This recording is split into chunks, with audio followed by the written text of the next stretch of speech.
Bienvenue dans ce premier numéro de la nouvelle saison de Terres et Vignes de l'Aube. Chaque mois, en partenariat avec la Chambre d'agriculture, nous vous proposons de découvrir les coulisses du monde agricole. Une fois encore, ce monde agricole est en lien avec notre quotidien. Vous cuisinez ou vous vous chauffez peut-être au gaz. Eh bien, sachez qu'avant d'arriver chez vous, celui-ci a traversé des parcelles agricoles.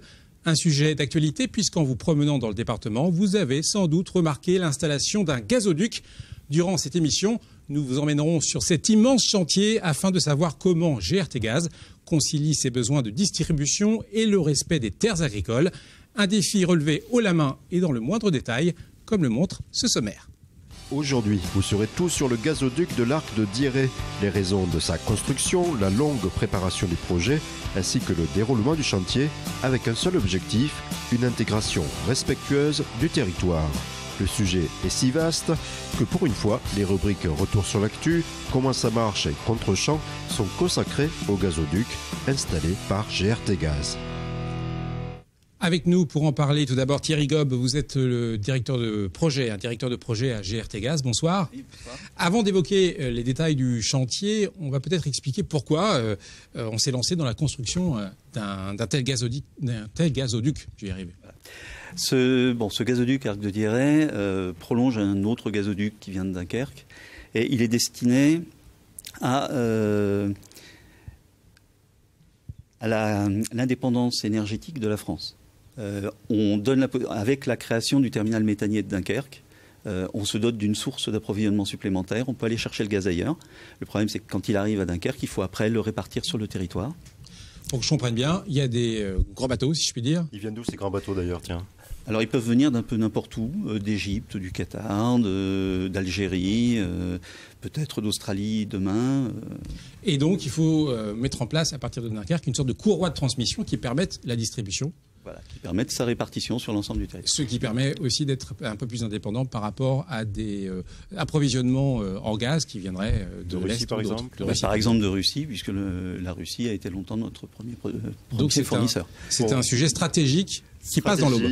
Qui passe dans l'Aube. Et justement, l'Aube, elle est concernée de quelle manière, quelle surface, combien de kilomètres de gazoduc ici dans le département pour qu'on ait une idée? Environ 110 kilomètres. Le département est traversé de part en part. Et 300 hectares de terre sont concernés par le chantier. Ici, on est dans une émission agricole, des agriculteurs sûrement? Oui, bien sûr. 90% du tracé concerne la terre agricole. Et il y a environ 700 agriculteurs qui sont impactés par ce projet. Ça fait quand même pas mal. Comment intégrer un tel projet dans le département de l'Aube et en particulier les terres agricoles? Comment on y arrive? Alors, le maître mot, je dirais, c'est la concertation. Et dès le tout début des projets de gazoduc, on rencontre les chambres d'agriculture et on examine avec elles les modalités de franchissement, d'installation du gazoduc dans les terrains pour tenir compte des spécificités des terres. Parce qu'on le rappelle, les zones cultivées, c'est la grande majeure partie du passage. Justement, Denis Henry, de l'agriculture, vous êtes vice-président de la Chambre d'agriculture, entre autres, mais aussi président du comité territoire et développement de la Chambre d'agriculture de l'Aube, je l'ai dit. Est-ce que ça concerne vraiment les agriculteurs ou plutôt les citadins finalement? Est-ce qu'on a un ordre d'idée? Aujourd'hui, le projet est un grand projet d'infrastructure. Dans l'Aube, il faut savoir que ça traverse 2 fois la Seine, l'autoroute A5, une ligne de chemin de fer Paris-Bâle. Et donc, bien évidemment, on contourne les agglomérations ou les villes, donc en particulier 3 pour le département de l'Aube. Et M. Gob parlait tout à l'heure de 90%, c'est même plus, c'est 98% des terres agricoles qui sont concernées par le passage des tubes à travers, donc aussi bien dans les parcelles agricoles, quelque peu viticoles et forestières. Voilà. Donc les premières personnes ou les premiers obas auxquels il faut faire attention avec ce chantier, ce sont les agriculteurs. Ce sont les agriculteurs et les propriétaires de parcelles qui sont autour de ce dossier-là. Comment résumer, Thierry Gob, les grandes étapes de ce projet? Première phase, concertation, étude, montage d'un dossier administratif, obtention des autorisations administratives. C'est la phase la plus longue. Ça prend combien de temps? Des années? Ça prend 5 ans, 6 ans. Ah oui, quand même. Ouais, 5 à 6 ans. Avant les premiers tubes sur place. Avant qu'on puisse commencer à donner le premier coup de pelle. Et une fois qu'on a toutes les autorisations, rencontre de tous les propriétaires pour signer une convention amiable de passage. Donc obtention des autorisations individuelles cette fois-ci. Et on peut commencer les travaux qui sont opérés en une succession de phases qui vont consister de l'amener du tube jusqu'à son soudage et sa descente dans la fouille. Et ça nous amène jusqu'à l'année prochaine. Voilà. J'ai compris maintenant l'importance de ce type de chantier, mais maintenant je veux voir, Christian, je veux voir. Oui, votre vœu va être exaucé à l'instant. On va voir les étapes en amont, elles ont été dites. Je propose à présent de voir les étapes du chantier en lui-même. En fait, il y a 3 grandes phases et voici le détail de ces 3 grandes phases. La première étape, quand on arrive sur le terrain, c'est l'état des lieux avant travaux avec les exploitants agricoles. En deuxième phase, on a l'ouverture de piste qui permet en fait à tous les engins de rentrer sur les parcelles. En troisième étape, on a l'opération de bardage qui consiste à distribuer les tubes sur le chantier depuis les plateformes de stockage. En quatrième étape, l'étape de cintrage. On cintre les tubes afin d'épouser au mieux possible le terrain naturel. Après le bardage et le cintrage, on a l'opération de soudage qui est fait sur ce chantier-là sur une équipe automatique. Les tubes sont soudés en ligne, ont une production à peu près journalière de 40 soudures jour. La phase suivante, donc on vient sur du contrôle de soudure qui permet de vérifier la qualité de la soudure. Donc toutes les soudures sont contrôlées à 100%. Après cette étape de soudure, la partie enrobage, on réalise l'enrobage grâce à des joints thermorétractables qui permet de protéger la partie métallique de la soudure. Après cette protection et l'enrobage, donc on réalise la tranchée. On vient mettre le tube en fouille qui est protégé par une protection mécanique. On appelle ça le bidim. Une fois que le tube est en fouille, on vient le remblayer pour pouvoir ensuite faire la remise en état et les raccordements du tronçon. Une fois que toutes ces étapes sont terminées, on réalise l'état des lieux après travaux avec l'exploitant agricole qui permet d'indemniser, de vérifier si le propriétaire ou l'exploitant agricole retrouve sa parcelle en état. Thierry Gob, quelles sont les dates clés de ce chantier d'envergure dans le département ? Alors, dans le département, on a commencé en avril 2014 le premier coup de pelle. Mais ça a été précédé, en gros, à partir de 2007, de phase de rencontre. Donc, le chantier a commencé en 2000. Enfin, les travaux, les études ont commencé en 2007. Les travaux, donc en avril 2014. Nous envisageons la mise en service d'un premier tronçon au mois de novembre prochain. Donc, tout est prêt pour ça. Et la deuxième partie, donc, sera mise en service en novembre 2016. Thierry Gob, on parle dans l'intitulé de l'émission de respect du territoire. On a bien compris avec les 98% d'agriculteurs qu'il s'agit avant tout de respecter les agriculteurs. Mais finalement, sur un chantier comme celui-là, on voit des gros engins. Je suis désolé, mais c'est un vrai massacre pour leur parcelle. Quand on voit ces images-là, où vous faites des trous dans les parcelles, vous écartez la terre. Qu'est-ce que ça implique pour qu'ils puissent retrouver leur sol, qui est une mine d'or pour eux? On se met déjà d'accord avec eux sur la sensibilité de leur sol. Donc, un certain nombre d'études sont conduites pour identifier les terrains les plus sensibles. De manière systématique, on décape la terre végétale et on la met de côté, de manière à pouvoir la redisposer à la fin. Et le cas échéant, on fait des tris de couches intermédiaires, de manière à respecter au mieux la lithologie. Je crois même que les jours de pluie, certains engins... Et effectivement, on s'impose par ailleurs un certain nombre de dispositions telles que ne pas intervenir quand il pleut de manière significative. Il est clair que si c'est 3 gouttes, ça ne va pas gêner. Mais à partir du moment où l'agriculteur ne juge pas possible d'intervenir dans son champ, on n'intervient pas non plus. Si je comprends bien, Christian, la restitution du milieu et des terres agricoles, c'est un enjeu essentiel dans la construction de ce gazoduc. En fait, vous avez tout compris. Le but, c'est de installer le gazoduc et de faire en sorte que l'agriculteur ne s'aperçoive de rien une fois que les terres sont remises sur son sol. Et c'est un travail permanent que je propose aussi de voir. Il ne s'agit pas de gens qui débarquent de GRTGaz avec des grosses pelleteuses et puis ça s'arrête là. Et vous allez voir un travail en amont et tout le long du chantier en collaboration avec les agriculteurs. Le tracé du chantier tient compte des problématiques environnementales et agricoles grâce à l'intervention de différents acteurs. Lionel Fargeau est écologue. Il s'assure que les mesures et les engagements environnementaux pris dans le cadre du plan environnement sont appliqués sur le terrain, comme ici, au bord de Haumont. Vérifier que le balisage des zones sensibles est bien mis en œuvre en amont. Donc pour désigner les zones où il faut éviter qu'il y ait des engins qui sortent de la zone, etc. Vérifier tout ce qui est point de rejet par rapport au cours d'eau. Il y a des enjeux liés à la faune et à la flore. Donc là justement on est sur un enjeu flore particulier, la présence d'une espèce floristique protégée qui s'appelle la germandrée des marais. Ce qu'on a fait à cet emplacement, c'est qu'il y a eu un déplacement d'espèces protégées préalablement aux travaux. Sont aussi protégés par exemple les batraciens, voire même dans l'Aube des moules d'eau douce. Dans certains cas, Lionel peut recadrer ou tout simplement superviser des initiatives à mettre en place. Jean-Pierre Moreau, lui, est l'interface entre la profession agricole, GRT Gaz et les responsables du chantier. Chaque semaine, lors d'une réunion, il fait le point sur les informations à remonter sur ce sujet du protocole de travaux. Ces réunions sont très importantes puisque les engagements sont variables selon la nature des terrains. Les procédures de remise en état peuvent être variables en fonction des terrains. Et donc, à chaque type de terrain correspond une procédure et nous devons vérifier si l'entreprise suit bien ces procédures. Une vérification également procédée par Arnaud Jouard, missionné par la Chambre d'agriculture. Son fil rouge, la protection du potentiel des sols, du décapage de la piste à la remise en état. Il défend l'intérêt agronomique des terres en prenant compte de leur nature. Un exemple, lorsque les sols sont trop humides, il prône l'arrêt du chantier pour éviter les risques de mélange, voire de tassement de la terre. Aujourd'hui, l'agriculture travaille sur environ 30 cm, où on va avoir un horizon qui va être plus riche en éléments, mieux structuré, qui est vraiment préparé, d'où le travail du sol des exploitants.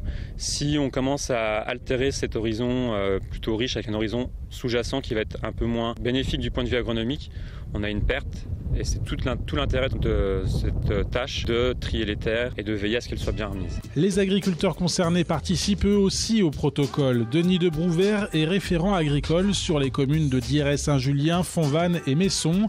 12 km de terre traversée. Lui s'assure que la vingtaine d'agriculteurs concernés n'est pas lésée, à la fois en termes de dédommagement, mais aussi pour les futures récoltes.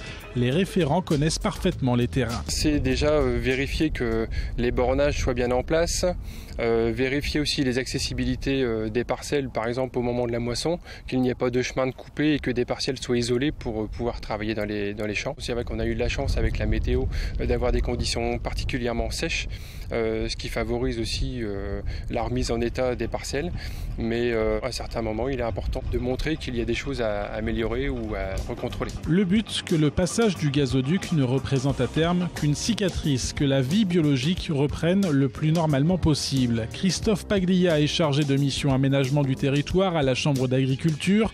Lui aussi participe aux réunions avec l'objectif à la fois de vérifier le bon état agronomique des terres rendues aux agriculteurs, mais aussi de rassurer. Pour l'instant, tout va bien. Le chantier là s'est réalisé depuis 2014 dans des conditions climatiques qui sont donc idéales, qui ne marquent pas donc les sols, et aussi donc une méthodologie et un savoir-faire à la fois donc de GRT Gaz et des entreprises qui travaillent donc pour elles, donc qui laissent augurer donc une remise en état dans des bonnes conditions. La phase 2 du chantier de l'Arc de Dieray doit s'achever fin 2016 avec un protocole respecté à la lettre.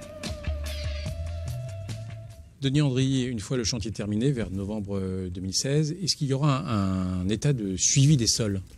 Oui, il y a un état de suivi des sols au moins pendant une période de 5 années. Et je veux prendre comme exemple déjà dans les parcelles peut-être sur le sud de l'Aube qui sont drainées, où on est obligé de couper certains drainages, où ils ont été raccordés pour les besoins des travaux et ils seront remis en état au terme du chantier. Donc il va falloir qu'il y ait un suivi post-chantier pour valider si les drains, pour l'exemple, fonctionnent bien, et de même que pour les horizons tels qu'étaient évoqués au cours du reportage. Autre thème, Denis Andry, peut-être économique. Finalement, est-ce que ce chantier a des retombées directes ou indirectes pour le département ? Il y a des retombées, oui, il y a des retombées, parce que je pense qu'il y a certainement des entreprises locales, et en particulier les géomètres, qui travaillent à travers ce dossier. Il y a aussi des retombées, je dirais, indirectes, liées à l'hôtellerie, liées à la restauration, etc., qui font que les entreprises locales, enfin, on prend les gîtes, on prend les hôtels, sont tous complets à la suite de cette infrastructure pour le besoin de logis. Thierry Gob, ça génère aussi des emplois. Tout à fait. Sur le département de l'Aube, environ 200 personnes ont été recrutées, alors principalement au secteur de Romilly-sur-Seine. Pour le chantier ? Pour les besoins du chantier. Sur ces 200 personnes, il y en a une quinzaine qui sont embauchées de manière définitive. Merci à nos invités qui auront peut-être à cœur de commenter les autres sujets de cette émission, notamment ceux du retour sur l'actu. Christian, vous nous proposez un retour sur l'actu dédié au gazoduc Arc de Dieray. Oui, vu l'ampleur du chantier qu'on a vu sur les images, je crois que ça mérite d'y revenir, vu que beaucoup d'agriculteurs sont concernés. Par exemple, le 23 août dernier, c'était la fête de l'agriculture et pour la première fois, GRT Gaz était présent sur un stand. Alors vous allez me dire pourquoi, sans doute pour expliquer le chantier. Eh bien, il y a un détail bien précis et un interlocuteur de GRT Gaz a pu répondre aux questions de Damien Ardois, qui a d'ailleurs réalisé l'ensemble des sujets pour cette émission. Deux messages principaux, donc un message je dirais au niveau de l'exploitation et la maintenance de ce tube dans l'avenir de l'Arc de Dieray. Donc expliquer aux personnes qu'au niveau maintenance, nous allons surveiller ce tube régulièrement. Et le deuxième message, donc, c'est au niveau de tout ce qui est diminution des agressions sur nos ouvrages, bien informer les gens sur la nécessité des DICT, des déclarations d'intention de commencement de travaux. On ne fait pas des travaux une fois que l'ouvrage est construit. Donc c'est de donner toutes ces informations-là aux agriculteurs et aux personnes qui viennent nous visiter. Alors les risques d'agression sur le terrain, c'est surtout des risques inhérents au chantier à proximité de nos tubes. Par exemple des carottages azotés qui peuvent, lorsqu'ils sont réalisés à proximité de nos tubes, peuvent les abîmer. C'est rassurant pour les deux parties. L'agriculteur sait en fait où notre tube va passer et va pouvoir se prémunir d'un éventuel accident. Et pour nous, notre avantage, c'est de faire perdurer plus longtemps notre tube et d'éviter toute agression sur celui-ci. Donc on l'a bien compris, il s'agit de gérer l'après-chantier. Autre actualité, c'était le 3 septembre dernier, une délégation d'élus de la Chambre d'agriculture s'est rendue sur une visite de chantier. Alors pourquoi? Alors qu'on a vu ensemble durant cette émission qu'il y avait une collaboration permanente, je propose d'entendre les explications.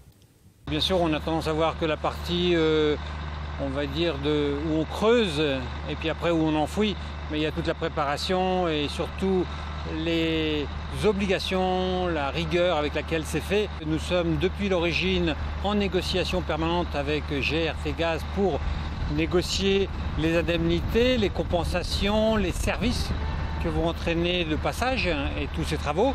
Et puis derrière, pouvoir mieux expliquer à nos collègues agriculteurs et mieux comprendre comment ça se passe. On a pris la structure Terreving. La structure, elle sert à accompagner nos organisations et à se mettre tous ensemble pour mieux communiquer. Donc l'objectif, c'était de réunir tous nos partenaires, les organismes économiques, les instituts techniques, les syndicats et puis après les mutuelles et autres coopératives. Denis Andry, ce chantier traverse l'Aube, mais aussi d'autres départements. Est-ce que la Chambre d'agriculture de l'Aube a travaillé ce projet avec d'autres départements ? Oui, avec les 5 départements concernés, l'Oise, la Seine-et-Marne, la Marne, l'Aube et la Haute-Marne, bien sûr.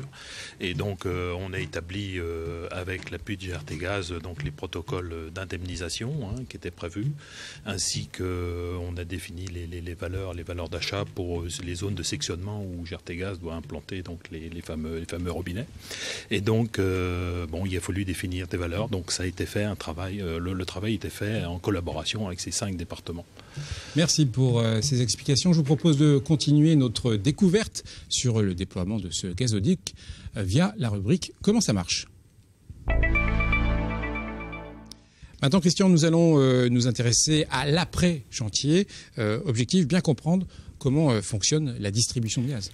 Oui, le sujet que l'on va voir dans peu de temps permet de comprendre finalement comment ça marche après l'installation de ce gazoduc dans le département de l'Aube. D'où vient le gaz, comment il circule d'un point à un autre, comment cela passe d'un côté à l'autre. Enfin, pourquoi le long du trajet, on remarque parfois ce que j'appelle des petites usines. Il y en a aussi ici dans le département. À quoi ça sert? Explication en images. Vous êtes à Dieray-Saint-Julien, à la limite du Pays d'Hôte et en plein cœur de la station de compression installée dans l'Aube. Acheminé par gazoduc depuis le terminal méthanier de Dunkerque, le gaz du nouveau gazoduc passera donc par ici. Dieray est la dernière étape du parcours entre Cuvilly dans l'Oise et Voisines en Haute-Marne. La station de compression est une étape indispensable pour assurer le bon transport du gaz. Notre gaz qui arrive perd sur la distance de sa compression. On a des pertes de charge. Le réseau, la configuration des réseaux et ainsi de suite génère des pertes de charge. Ce gaz arrive ici. Théoriquement, il est reboosté par la station de compression de Dieray. De cette station de compression, le gaz est réinjecté sur le réseau pour partir sur Voisines. Sur le parcours d'un gazoduc, les stations de compression sont situées tous les 150 km environ. Pour assurer le débit de gaz amené par la nouvelle ligne et son tuyau d'1,20 m de diamètre, la station de Dieray a dû être repensée, améliorée et agrandie. Des travaux assurés par les ingénieurs de GRT Gaz autour de la station de compression mise en service en 2009. De l'extérieur, les travaux ressemblent à un mécano géant. Il s'agit ici d'élaborer une nouvelle interconnexion sur le réseau, une installation répondant aux normes de sécurité et pouvant aisément faire face au débit. C'est en gros la gare de triage du gaz que nous sommes en train de faire. Nous avons différents tuyaux, des robinets, des régulateurs qui régulent les débits, qui nous permettent de renvoyer le gaz à bonne pression et à bon débit. On a la station de compression qui elle comprime. C'est tout simple et il suffit après d'orienter, de se servir des robinets. On ferme un robinet, on en ouvre un autre. Une fois l'ensemble du tronçon achevé, le gaz transporté par le nouveau gazoduc arrivera à Dieray-Saint-Julien avant de repartir avec une pression de 68 bars sur une ligne sécurisée. La station fonctionnera en autonomie complète. Elle sera surveillée à distance par les techniciens de GRT Gaz basés à Voisines. Et on va finir cette émission en étant toujours dans le gaz avec notre rubrique insolite. La rubrique insolite, c'est Contre-champ. Contre-champ. Drôle d'endroit pour une dégustation. C'est comme ça qu'on pourrait interpréter le reportage que vous allez nous présenter. Alors, drôle d'endroit, c'est un endroit que j'aime bien, ce sont les parcelles de vignes. Et pourquoi on en parle? C'est toujours en lien avec le gazoduc, parce que c'est l'une des rares parcelles traversées par le gazoduc. Alors imaginez, il faut plusieurs années au pied de vigne pour donner le fameux raisin qui peut être transformé. Eh bien, ça a été le cas de Aubois. Il a dû, lui aussi, négocier avec GRT Gaz et s'entendre. Et je pense que la réconciliation est pas mal, parce qu'on les a vus tous les deux échanger une coupe de champagne. C'est le contre-champ, et on va voir les explications sur ce chantier un peu insolite.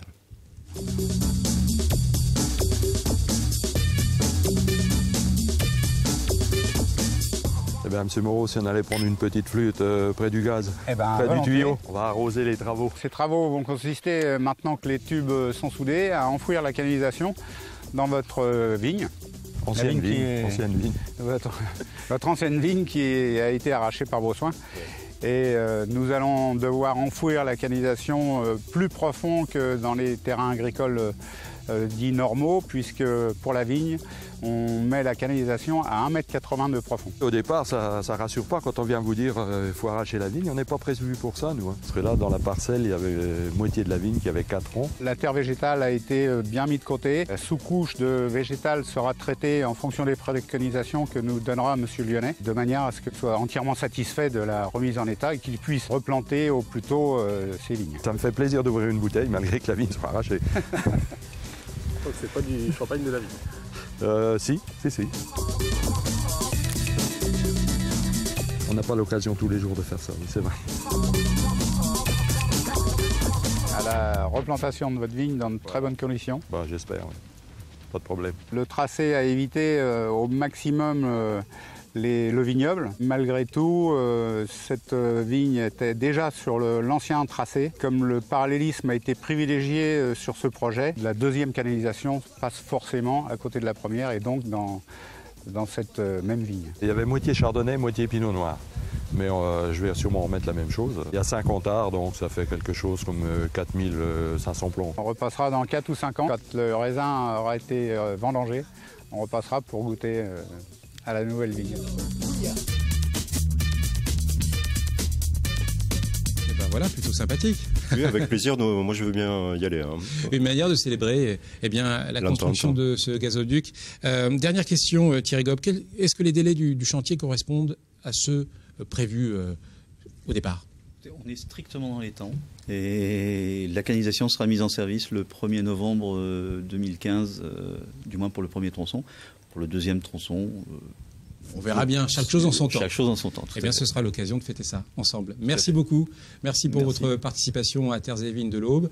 Et Christian, je vous donne rendez-vous le mois prochain pour un nouveau numéro sur ce monde agricole tellement intéressant, tellement curieux. À bientôt.